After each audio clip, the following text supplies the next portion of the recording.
The first thing visitors noticed about Kalen Barshal were his hands, broad-knuckled, veined with soot and grained like lava that had cooled too fast to smooth itself. They were the hands of a basalt masksmith, oldest craft on the archipelago of Vatra, though only a few recalled what the title meant. Fewer still understood that Kalen carved emotions into living masks for sadesmen, not for mortal faces, but for the volcanic spirits that slept and seethed beneath every mountain on the chain. Each dawn, he hiked the obsidian scar called Ash Ridge to the mouth of Mount Allure, tools clinking at his belt. Around him, basalt cliffs steamed where seawater hissed in hidden fissures, and sulfur butterflies drifted on updrafts. Other artisans gathered light or wind. Kalen gathered heat. He entered a tunnel with walls that pulsed red, hollowed centuries ago by a lava tongue. At its terminus lay his forge, a cavern whose floor was the crust of an endlessly stirring lake of magma. Above it hung masks of every mood, serenity shaped like spreading wings, grief etched into drooping earlobes, wonder held in widening spirals of stone. The ritual always began the same.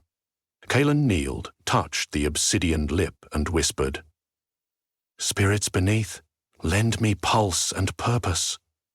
The magma brightened in answer, as if recognizing an old friend. Only then did he unroll his satchel.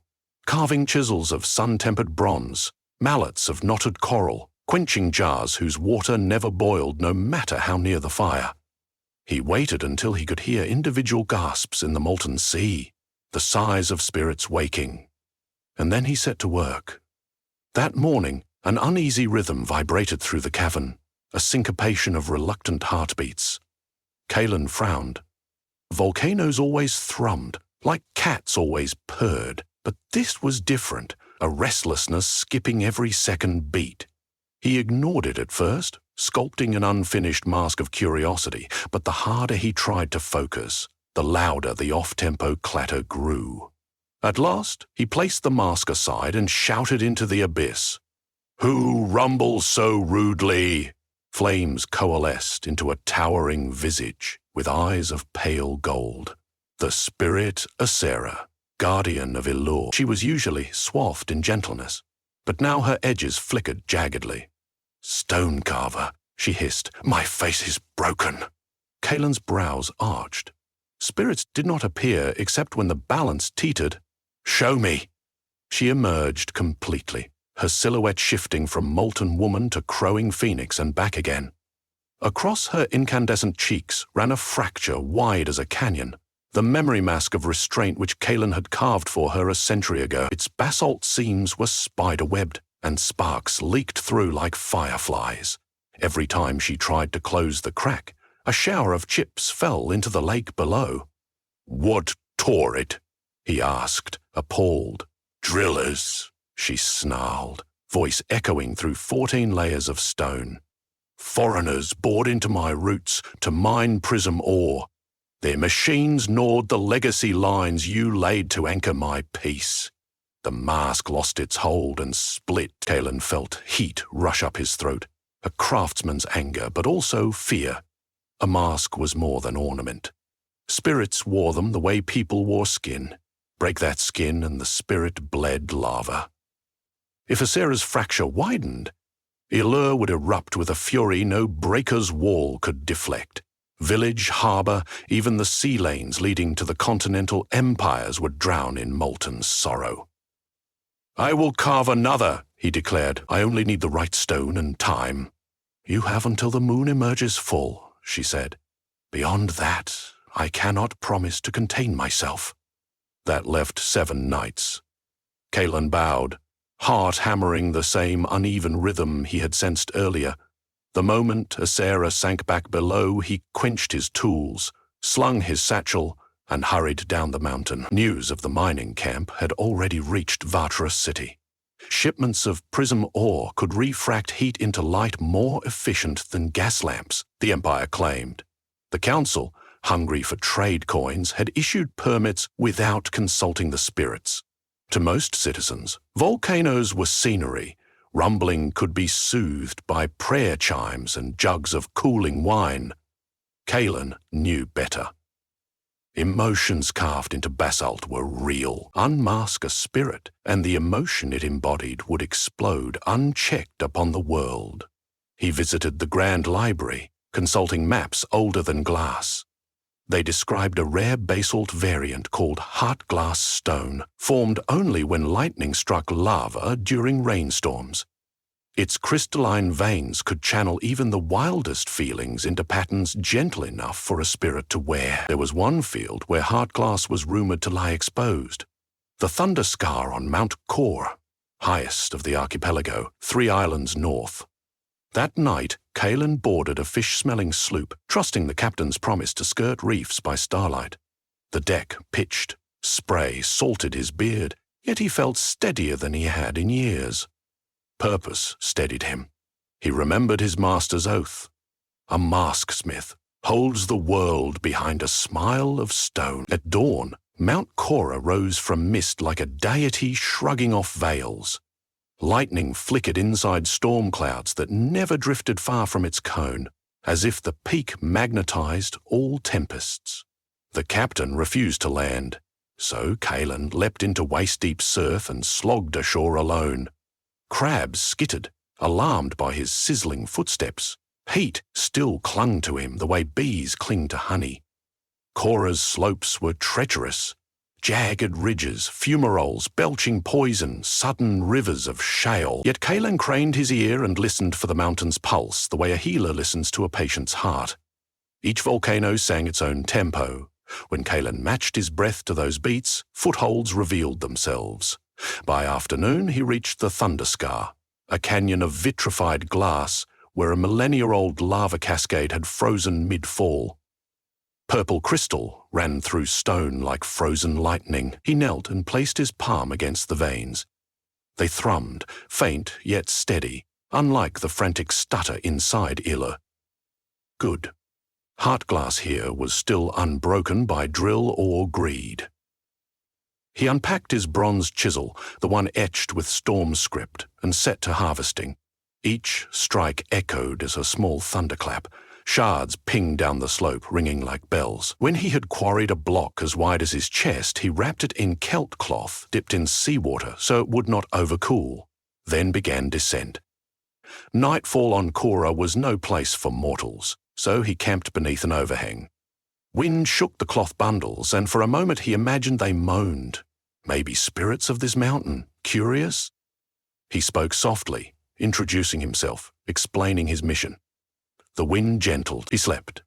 At dawn he sailed back, arriving to find Vatra City cloaked in grey ash. Children wore scarves over their mouths. Merchants scraped cinders off awnings. Illur was coughing, and every cough was louder. Caelan wasted no breath. He climbed Ash Ridge, heart-glass block lashed to his back, vision tunneling to one thought. Carve faster than a moon can wax. The off-tempo rumble now felt like a countdown. He set the block upon his anvil of pumice stone, invoked the forge. Heat rose, then parted like curtains as half-formed spirits leaned close to watch. A good masksmith never simply sculpted. He negotiated. Emotions were not passive materials, they were living currents, coaxed gently into grooves and hollows. The heart glass would serve as capillaries. Basalt would shape the face. Obsidian dust would darken lashes and lip. Caelan closed his eyes and pictured Restrang not. The brittle armor that had cracked, but a supple discipline. The soft harness parents wrap around toddlers learning to walk. He sought the curve of patient smiles, the slope of shoulders relaxed but alert, the upward tilt of a gaze that measures consequences before leaping. When the image felt alive behind his eyelids, he touched chisel to stone. Tap. Each strike set vibrations humming through his bones. Shave. Slivers curled away like black petals. He ceased to perceive time as linear. Minutes melted into hours, hours into one molten present. He stopped only to drink forge water laced with mint ash.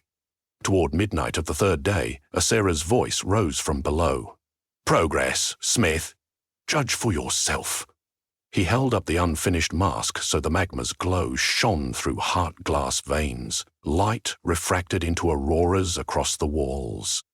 "Beautiful," she murmured, but a tremor cracked the cavern roof, sending pebbles dancing. "Hurry!" He hurried. He carved eyelids, half closed, an emblem of measured passion. He incised tears along the inner rim, not to suggest sadness, but the empathy necessary to restrain power. He polished cheeks until they reflected flame without distortion. Finally, he engraved a sigil of equilibrium on the chin, a balance scale whose arms were mountain ridges. By dawn of the 6th day, the mask was done. He quenched it in a basin of snowmelt carried from Korah's summit, a fitting echo of where the stone had been born. Steam roared. The cavern smelled of lightning and pine. When the water stilled, the mask floated just above the surface, levitating of its own accord. Good sign. Living. Yet another task remained. Masks accepted by spirits needed activation through mortal breath. Without it, they were mere art. Kaelin lifted the mask, placed the basalt lips against his own, and exhaled deliberately, thinking of every moment in life he had chosen restraint. The fist unclenched when provoked, the quiet apology offered before stubbornness calcified, the tears swallowed to comfort another. The mask drank these memories. Heart-glass veins glowed wine red. He staggered back, dizzy. For an instant, he saw through the mask's soon-to-be eyes. Molten horizons, tectonic dreams of continents drifting. The feeling passed, leaving only fatigue. "Come, Sarah," he rasped. She emerged grander than ever, anger geysering behind fractured cheeks. Magna slopped onto the stone banks. "Too late," she snarled. "The foreigners drill afresh. I can smell the steel in my marrow." Kaelin spread his arms. "Wear this and breathe easier." He extended the mask. For a heartbeat she hesitated. Spirits dislike submission. But one more fracture bloomed across her face. Choosing survival over pride, she leaned forward. The mask hovered, then fused to her molten skin. Obsidian seams melted and rewove to accommodate her contours. Heart-glass veins lit, threading through her incandescent flesh. Silence spread, thick as honey. The cavern stopped pulsing. Asera's form stabilized, fire dousing to a deep glow like banked coals. "Smith," she whispered, voice suddenly resonant with a calm that felt ancient. "You have wrought a miracle." Kaelin exhaled relief. But he did not collapse, yet. "There is still the matter of the drillers." Her new basalt lips curved in measured displeasure. "I could snuff them out with one breath, but the cycle would only resume later in another place. Restraint requires wisdom, not merely holding back." She lowered a hand of cooling lava upon his shoulder. Go. Speak for me at the council. Let them know the cost of their greed. The mask you made grants me patience for a mortal span, nothing more." Kaelin bowed. When he returned to daylight, he found black smoke over the harbor, an ore barge preparing to depart. He headed straight to the domed council hall, barging past clerks. Soot streaked his cheeks. Eyes blazed with the reflection of magma memories. Elders in silk debated trade tariffs until he slammed the heart-glass chisel onto their table, cracking both wood and decorum. "Listen," he said. He told them how spirits felt pain when roots were pierced, how masks kept eruptions at bay, how Elur's patience now hung on one fragile covenant. He finished by drawing the sigil he had carved upon Asera's chin. "That is balance. Breach it, and fire will feast on us," some scoffed. One or two shifted uneasily. The eldest, Councillor Merrim, had once witnessed a lava flood as a boy. He studied Kaelin's cracked knuckles, then the chisel glowing faintly. "What proof of this pact?" he asked. Kaelin lifted the chisel. Its blade was mirror-bright. In it they saw not their own faces, but the calm visage of Asera wearing her new mask. gaze vast as galaxies. The chamber chilled. Torches guttered. Merrim swallowed. Enough. He struck the gavel. Mining rights suspended indefinitely. All barge to be recalled. Clark scurried. Kaelin's legs threatened to give way, but he stood until the decree was sealed. Outside, gutters still smoked, but the ashfall had thinned to grey drizzle. Children's scarves hung loose. Merchants swept shop fronts with renewed vigour.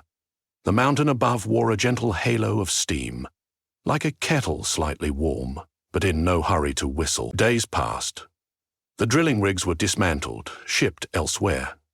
Under Kaelin's supervision, workers poured molten glass into the boreholes, sealing them. When the task was finished, he trekked back to his forge. Asera met him at the cavern's rim, masked face radiant, but now the light behind it was softer.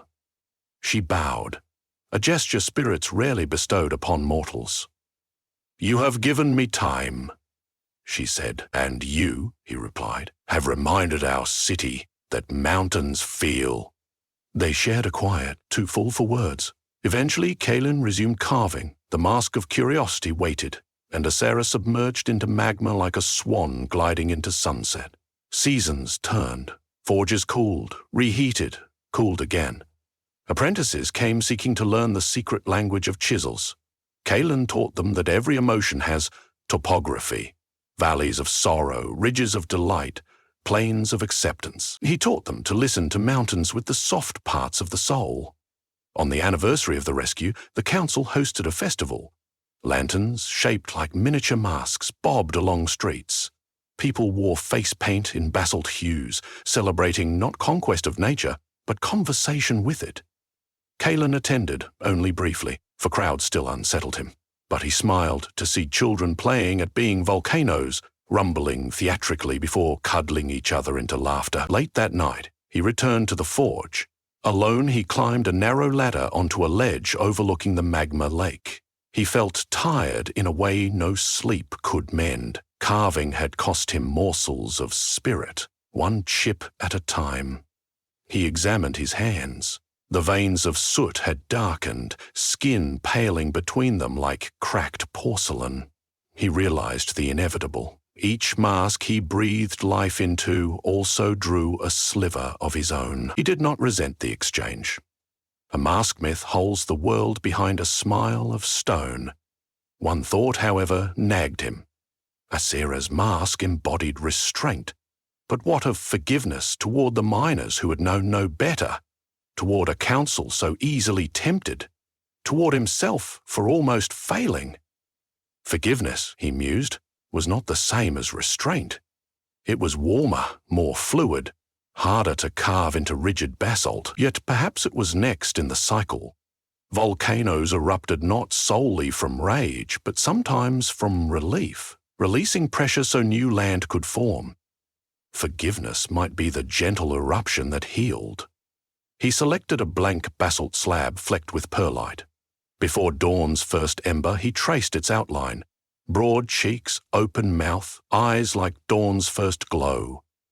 He did not know which spirit would wear it, or whether any would, but that was fine. Some masks waited years before finding a face, the way seeds wait for rain.